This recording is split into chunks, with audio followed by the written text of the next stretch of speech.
નમસ્કાર દર્શક મિત્રો, સર્જકનો સંવાદમાં હું પરેશ આપનું સ્વાગત કરું છું.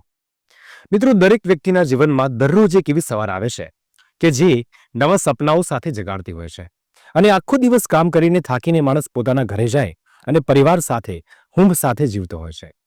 પરંતુ આજની સવાર એ કરુણા અને ગોજારો અકસ્માત લઈને અમુક લોકોના જીવનમાં આવી અને સૌથી મોટી ઘટના ઘટી ગઈ. આ વાત છે બનાસકાંઠાના ડીસાની. ડીસાના જીઆઈડીસી વિસ્તારની અહીં ફટાકડા ફોડવાના ગોડાઉનમાં થયેલા ભયંકર બ્લાસ્ટના સમાચારે આખા ગુજરાતને હચમચાવી દીધું છે. આ કરુણ અને દુઃખદ દુર્ઘટનામાં અત્યાર સુધીમાં 17 લોકોના મોત થયા હોવાનું જાણવા મળ્યું છે. આજે 1 એપ્રિલ 2025ના રોજ આ ઘટનાની વિગતો સામે આવતા જ લોકોમાં શોકની લાગણી ફેલાઈ ગઈ છે. આ દુર્ઘટના માત્ર એક અકસ્માત નથી, પરંતુ તે અનેક પરિવારોના જીવનમાં કાયમ માટે અંધકાર લઈને આવી છે. બનાસકાંઠાના ડીસામાંથી એક ભયાનક ઘટના સામે આવી છે. અહીં એક ફટાકડાના ગોડાઉનમાં બ્લાસ્ટ થતા અત્યાર સુધીમાં 17 લોકોના મોત થયા છે. પ્રાથમિક માહિતી પ્રમાણે આ આંકડો હજુ પણ વધી શકે તેમ છે.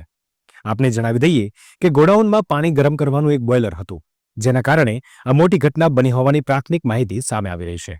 જણાવી દઈએ કે આ બ્લાસ્ટ એટલો ભયાનક હતો કે અંદર રહેલા તમામ લોકો કાટમાળમાં દટાઈ ગયા હતા.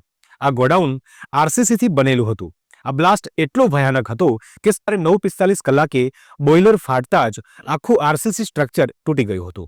આ ઘટનામાં એક સાથે અનેક લોકો દટાઈ ગયા હતા. આ ગોડાઉન ફટાકડાના ઉત્પાદન અને સંગ્રહ માટે વપરાતું હતું. સવારના સમયે અચાનક એક મોટો ધડાકો થયો અને ત્યારબાદ આગની જ્વાળાઓએ આખા ગોડાઉનને ઘેરી લીધું.